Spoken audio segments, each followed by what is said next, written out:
to another Comic Geek video. Now today I am discussing why I ranked Arkham Origins so high, well, as number 1 on my Arkham game ranking list. Now if you haven't seen that video, I'd suggest seeing it if you're into that, but I'm just explaining in this video why I ranked it so high.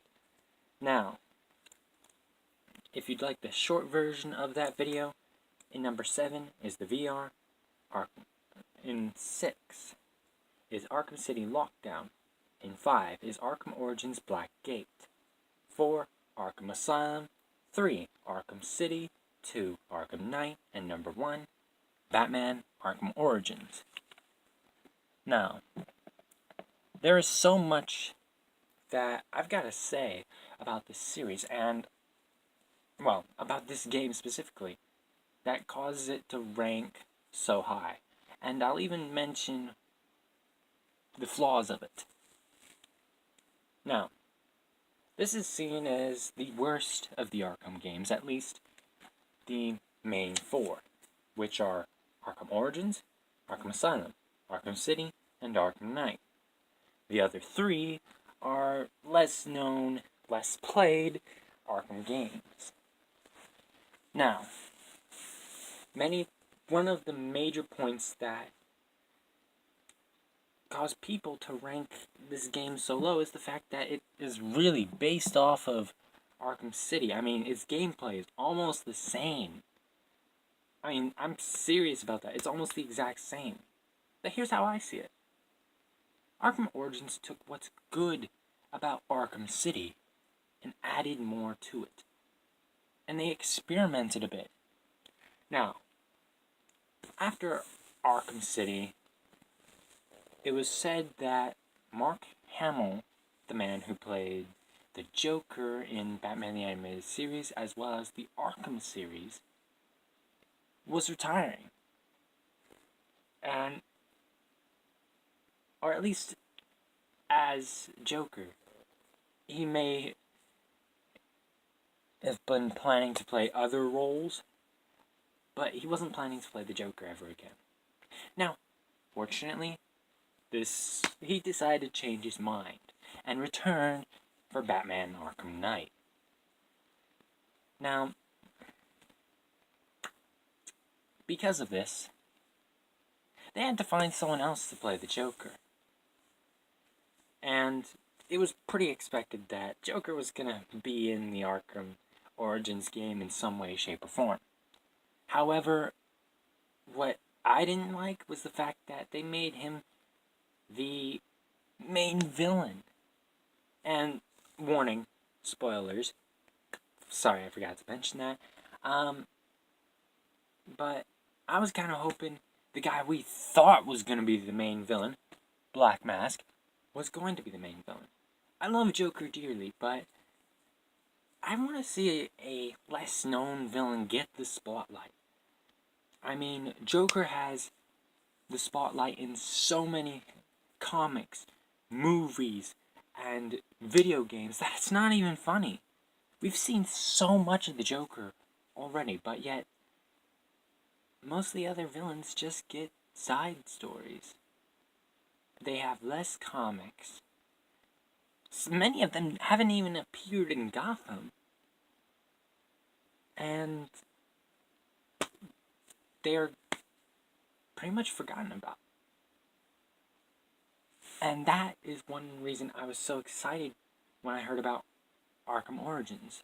I was disappointed when it turned out to be the Joker, but the story was still amazing.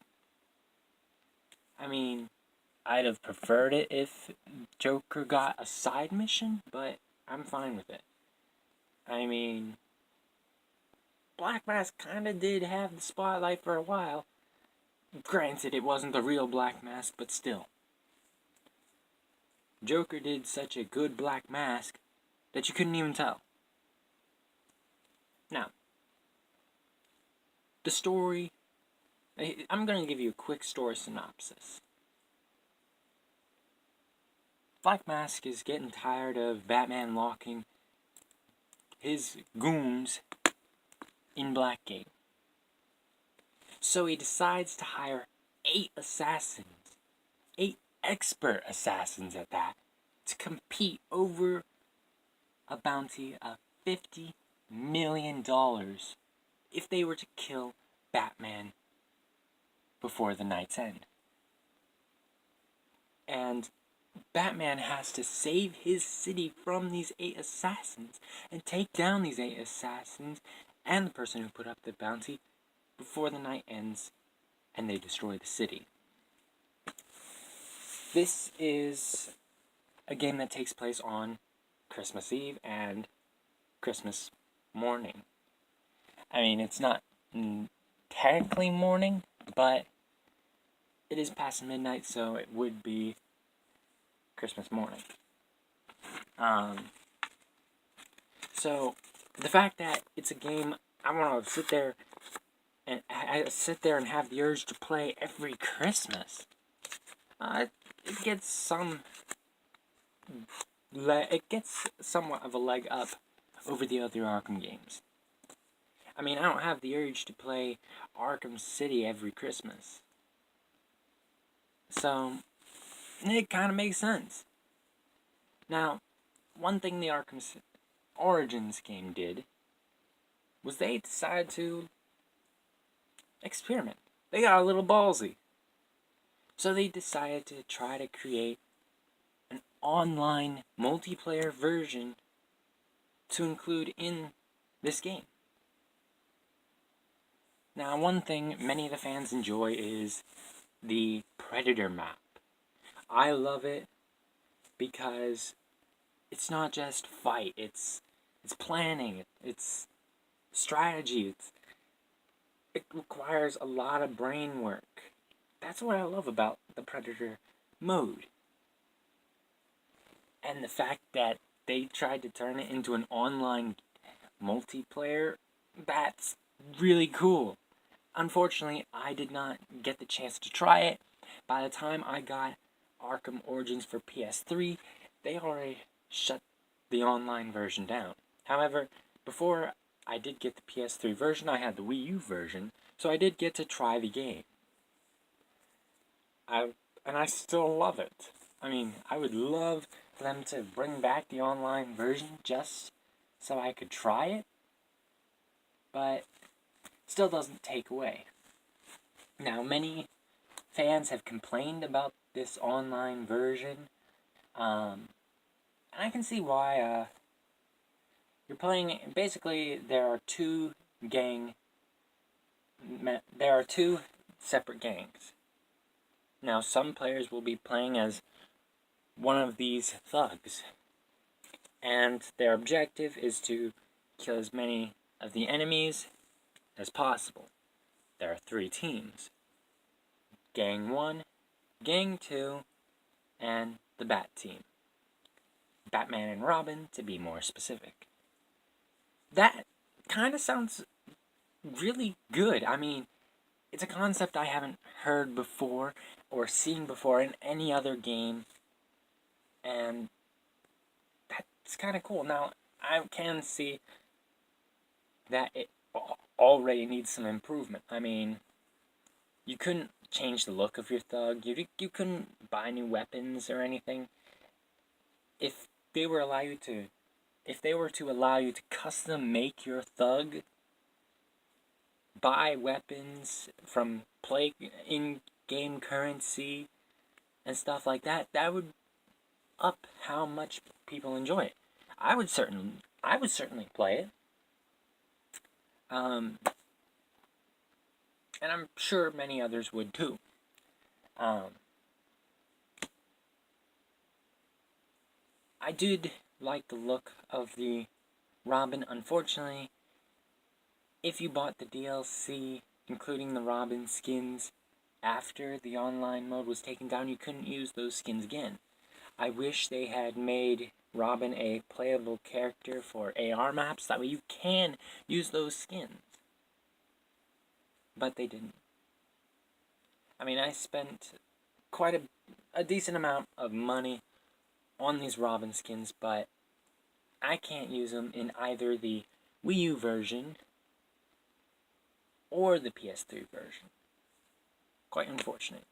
Now, one thing I did like was the fact that Arkham Origins had a mobile app, which sounds odd, but that's not why I love it.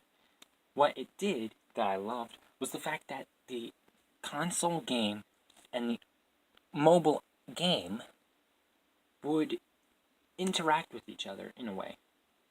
So basically, if you earned a certain trophy in the game, in the console game, you'd unlock something in the mobile app, and vice versa. So it allowed you to earn new skins for the console edition, and new, just so much that they did. Now, unfortunately, they closed the mobile app. That sucks. I mean, I didn't have the mobile app when I went to play the Wii U version, and the biggest reason I was planning to buy the PS3 version was that way I could use the mobile app to unlock things. However, they closed the app before I got the PS3 version, and the reason why I still got the PS3 version was because they didn't have Cold Cold Heart for Wii U. Cold Cold Heart is a DLC mission that takes place on New Year's Eve, I believe? Could be New Year's Day. But if you couldn't tell, it deals with Mr. Freeze and him getting his vengeance on Ferris Boyle. The mission has a good story that I love so much. I mean, it was amazing. And the suit, the extreme environment suit that Batman used for this DLC looks amazing. And I would love it if they included that as a playable skin for the main story mode, or even just AR maps. It looked that amazing. But unfortunately they didn't. Now, unfortunately, this DLC didn't have much to do other than the story. But they did include a few things to do, and randomly spawning bad guys for you to fight, which is a good thing. One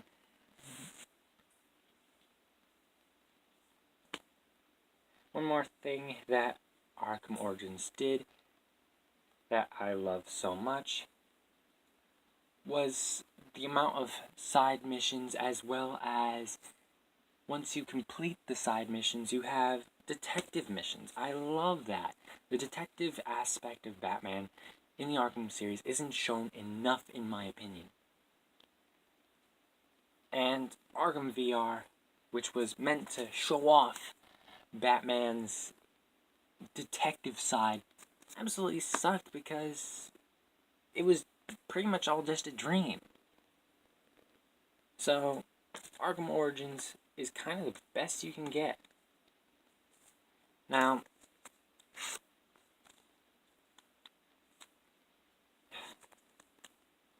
it did take some of the gadgets from, many of the gadgets from Arkham City and use them for Arkham Origins, which I can see why people are upset about that.